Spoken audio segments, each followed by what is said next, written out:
In today's video, we're going to talk about the Halo WARBOND. Now, quick disclaimer, I was able to use these weapons and test these weapons before they came out. We weren't able to talk about the stats and everything like that, obviously because of NDAs and whatnot, but I've had more time than most players that are currently unlocking these weapons and so on. We've given them the feedback and everything. One thing I want to make very clear, guys, is I'm here to tell you the performance side and the drip side of the WARBOND, right? And I'm just going to be 100% real with you since I've spent a lot of time with these weapons. That said, if you enjoy playing in a specific way, if it's with a fork you just grabbed from your kitchen, do that. As long as you're having fun and you're creating good memories, that's what you should be doing, okay?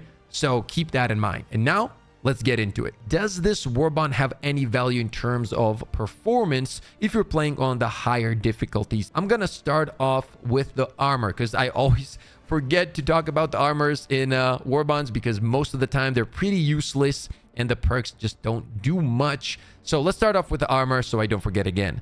And yes, it's not going to be a surprise. Once again, I don't feel like the perks on the armor when it comes to performance are actually any good. Once again, if you're looking for that drip diver thing, like having that Halo look and looking great, it's awesome. So essentially it says that you are going to be making less noise. Then it says range when finding points of interest increased by 30%. I would think that, in my opinion, actually the scout perk would be more interesting here. And that would be, you know, when you have 30% less enemy detection on you, that I think that would work more if we're trying to go the stealth way, but I mean, it is what it is. And then we have immune to leg injuries. Now, here's the cool thing. The immune to leg injuries thing, that's pretty nice, actually, because it can be annoying once you're getting those injuries, right? Your leg breaks or whatever, and then you can't run. You have to use a stim. That's pretty cool. Now, not making more noise, is it really going to be helpful in a game like Helldivers 2 where the stealth mechanics aren't as deep, right? It's not like we're playing Siphon Filter here, you know what I mean? Or Splinter Cell, Metal Gear Solid,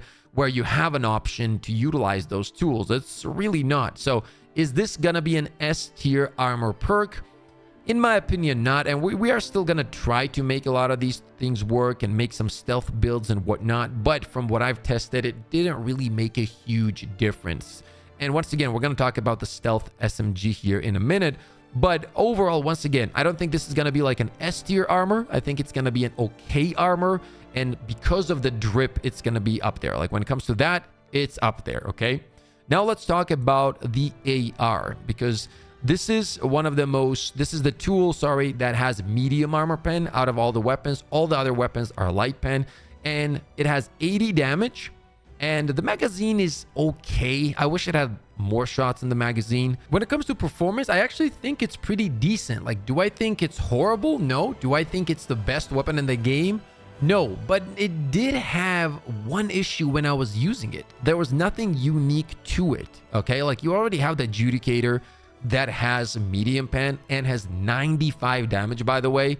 Oh, and on top of that, you can customize it. And the huge thing with the Halo WARBOND is that you can't customize any of the weapons. Like, none of them are customizable. So you have to keep that in mind. Like, you're not going to be able to change the ammo economy, or you're not going to be able to change the recoil. It just is what it is. So when I was playing with the weapon, like after using like even the Adjudicator upgraded or some of the other ARs upgraded, I was like, okay, like it's an AR, it's medium pen, that's cool, but 80 damage, like how they could have done it was, since it's not customizable, at least give it the ability to either have more in the magazine from the go, or just give it a little bit more damage so we can compete.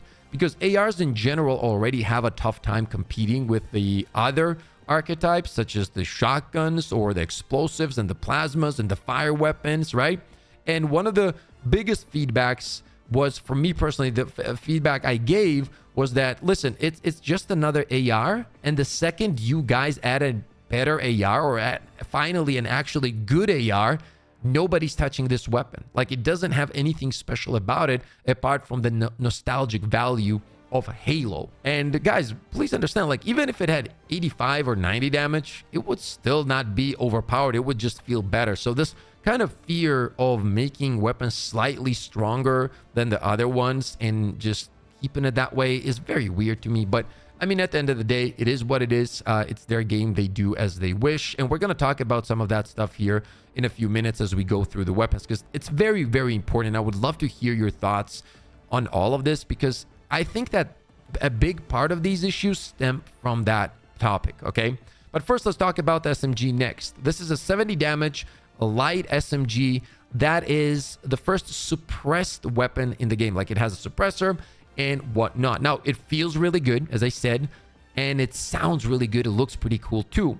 However, when it comes to performance in this game, it's very hard to make like stealth gameplay work. And it's not just because of the weapons, it's because of how the enemies are coded and created and whatnot, right? So for example, you can take throwing knives as well. Like, they barely make any sound, right? They could be used as a stealth weapon, but once you're throwing them at enemies, the second you get a hit, the other ones just turn around and look at you. And there are some exceptions to that if you're, you know, glitching it out with the lobbies and whatnot, and in that case they're not going to notice you. But yeah, overall, stealth gameplay in Helldivers 2 is pretty tough to pull off, and from my testing, it was pretty much the same with the SMG. It wasn't any different. Now, it would make way more sense to me if they wanted to introduce the stealth playstyle by changing some of the enemy interactions, obviously, but on top of that, a suppressed sniper makes more sense, right? Because you can jump on a cliffside or whatever and like snipe an enemy from far away. He has no idea what hit him. They're looking around, they can't find you.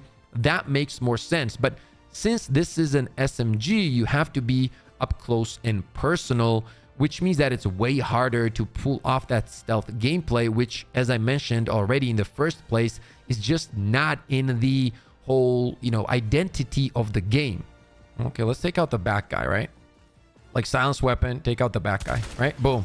Immediately, right? They turn around. There's no, like, you know how in other games, that's essentially what I'm trying to show you. You would take that guy out and they either wouldn't see it or, you know, just walk past it, whatever. That's what this is missing. That really devalues the worth of its stealth. Now, I'm not saying you shouldn't use it as a stealth player or it's not going to work completely. You can make it work to some extent, but if you're looking for that kind of, you know, for example, if you're playing Metal Gear Solid, you have the option, go stealth and kill everything like that, or you can go crazy. This game doesn't really have that. Like, you're kind of forcing the stealth gameplay in Helldivers 2, and you can see like the little tiny bits of it from time to time. When it comes to performance though, it also has another issue, right? It is essentially the same damage as the Night SMG, but like almost a half, around a half. It's not exactly the half, but way, way less fire rate. So when it comes to DPS, it's not even remotely close. And some of the other SMGs just are gonna be better if you're gonna be using them on higher difficulties. Now, on top of that, those SMGs are customizable. Like, you can change a lot of stuff. For example, the Night SMG, you're getting an extended magazine, which makes it so much fun to use. Now, understand the Night SMG is behind the pricey version of the game. But that said, if you have it, it's just going to be a better option. And I truly believe it's one of the best light penetrating weapons in the game overall when it comes to primaries, okay? It really is. It's super fun to use. You just combine it with a supply backpack and it does really well. So once again, apart from the sound design and how it looks, when it comes to performance, I don't think it's something crazy. Now let's talk about the pistol. Once again, it's just a pistol. That's all it is. Like, you could pick up other pistols and it's just gonna feel the same. On top of that, you gotta understand, like, you have so many strong secondaries in the game now that adding a light pen pistol like that really doesn't do much for performance. Like, it just doesn't. I wish I could sit here and tell you that it does. Like, that is my dream, to get a Warbond at this point where I sit down and say, guys, this Warbond, when it comes to higher difficulties, you know, 8, 9, 10, this is it right here. Pick it up. This will change your playstyle. And hopefully one day that will happen, but I can't sit here and pretend that this one is it, man. It's not. Once again, when it comes to drip, when it comes to nostalgia, it's great.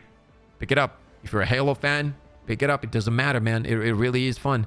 But apart from that, performance, it's just another pistol. And that kind of portrays the whole vibe of this Warbond for me. It's just another pistol. And this was such a great opportunity too, because Halo is such a big franchise and such a loved game that making it a little bit special would be fine, especially when you're calling it a legendary warbond and the price is increased. And by the way, let's talk about the price. Now, I do wish, because the price is higher, we also had a stratagem in there and still give the people the ability to get back their super credits. But at the same time, in this game, you can freely, you know, farm super credits and pick them up, and you don't have to, you know, waste money at all on these war bonds. So I can live with it. Like, the price is okay, I guess. Now let's move on to the shotgun, which ended up being my personal favorite because it has high damage and it's pretty fun to use. Like, it has 6 in the mag, and because it has high damage, you can pair it with some interesting tools when it comes to build crafting. So it could be effective to some extent. Like, do I think that this is going to be the most powerful primary now in the game? Absolutely not. But do I think this is going to be something that I'll pick from time to time compared to all the other items in this warbond? Yes. And I feel like it was the one that had the most unique feel to it. Was this then an opportunity? What I would do, though, is I would have made this shotgun way stronger, and I would have turned it into a support weapon. Like, that's what I would do. Support weapon. If you don't want to give it like heavy pen, do medium pen, whatever. But just make it more powerful. If you don't want to give it 6 bullets, give it 4, and just make it strong. And on top of that, you would have a new stratagem that you can build around and build craft around and whatnot. If you want to have a close range character where anything that gets close gets absolutely deleted, because we don't really have anything like that, like close range and high damage, right? Most of it is mid range and far range. When it comes to stratagems, you could say like the flamethrower is close range to mid, but at the same time, it doesn't have stagger and it's pretty hard to use. You always got to be on the move. But having a shotgun stratagem that you could just, like, you know, grab and absolutely delete anything in front of you would have been super fun. That would also give them the ability to make it stronger without worrying that they're making this insanely broken primary weapon and whatnot. Like, that's what I would have done with the shoddy. What do I think about this warbond? Well, there's 2 ways to go about it, guys. That's the truth. Number 1, if you want the drip, if you want the Halo stuff, if you want to run around as, you know, a Halo fan and have a good time and like the sound design and visuals, this warbond is absolutely for you, and you should pick it up. There's no doubt about it. Second side is, if you're one of those players that plays on higher difficulty, 8, 9, 10, and if you do not buy this warbond, does it really hurt your performance? Absolutely not. Like, if this warbond was never added into the game when it comes to higher difficulties, nothing changes. You're still most likely, if you're a player that wants to complete the higher difficulties easier and whatnot, you're still never going to be using these items most of the time. Apart from the shotgun, as I said, you could pick that up and implement it into some builds. But that's about it. When it comes to performance, if I was to rate it on a 10 scale, what do you guys think from a 0 to 10 perspective, chat? What is your score on the weapons? Performance-wise, not drip, performance-wise on high difficulty. How would you score the weapons? 4 and 5, 1, 3. I would think it's, honestly, I would think it's around a 3 to 4.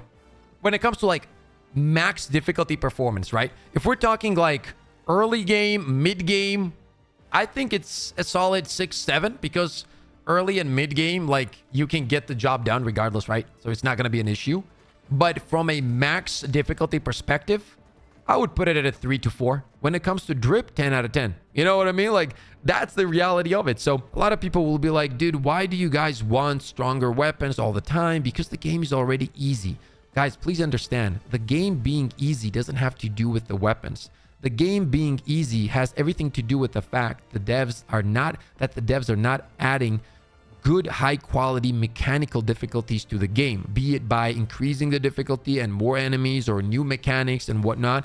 That is what's causing it. Okay, you have the eruptor and whatnot right now, right? But if they add a new mode which demands from you to be a higher skilled player and have new mechanical knowledge about the enemies and movement and whatnot, and you have more enemies, that's gonna show you that those weapons aren't overpowered or powerful. They were just good because the game on its own, or because of its mechanical side, is easier. That's all it is. We're not saying we need overpowered guns to make the game easy. At least the tools that we get make them fun. Not overpowered, but fun. Add a mode, for example, where you have less reinforcements, right? More enemies. Just make it more interestingly difficult than arbitrary difficulty. A great example, there's a few great examples, would be, for example, getting shot off screen isn't good, and getting one shot, right? Like I've been talking about this for over a year, and people were like, LOL, that's part of Helldivers. But then they add Leviathan, and out of nowhere, people doesn't like Leviathan. Guess why?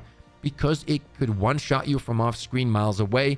And the reason they started reworking it is because we spoke as a community and let them know this is not fun. Now, that kind of difficulty is not difficulty. It is annoying. That's all it is. And that's what I mean. Instead of making the guns poor and not fun, let's make the guns unique and fun, but make the difficulty good and challenging in a very cool, imaginative way and a high quality way, so that both those weapons can exist and real difficulty can exist. That's all I'm saying, okay? Now, that said, if you want to use whatever you want to use, and if you play on difficulty whatever you play on, guys, use those weapons. I'm not telling you how to play the game, when to play the game, what weapon to use. That is completely up to you. Please understand that. The main thing is that you should have as much fun as possible in video games.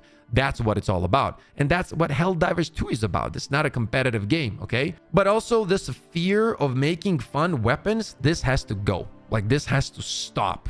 I don't know what's causing it. I don't know why it keeps happening. It has to stop. It was the same argument with weapon customization. Oh, dude, it was the same argument with ARs. You guys remember this? Dude, you guys are crazy for asking bigger magazines on ARs. The ARs are gonna be so broken and nobody will ever use any guns. And then they added weapon customization and they have drum mags and still not many people are using it. Still tons of other weapons, as I predicted, are better for higher difficulty, and the ARs are still not overpowered. They're just more fun to use and the quality of life has increased. That's about it. So once again, let this fear of making fun weapons, just get it out. Just get it out. And let's make some fun items. And hopefully that's going to happen soon with the next Warbonds or whatever it's going to be. Anyway, let me know what you guys think about the Warbond. Rated from a 0 to 10 when it comes to drip and when it comes to performance on higher difficulties, and drop that in the comment section. I would love to hear your thoughts. Thank you for everything you guys do for me and my family, bro. I appreciate it from the bottom of my heart. You guys have no idea how much you guys clicking on the videos and showing up on the streams and donating and memberships. All of these helps us out tremendously. So once again, thank you from the bottom of my heart. As always, stay positive, stay disciplined, and I'll see you all on the next one.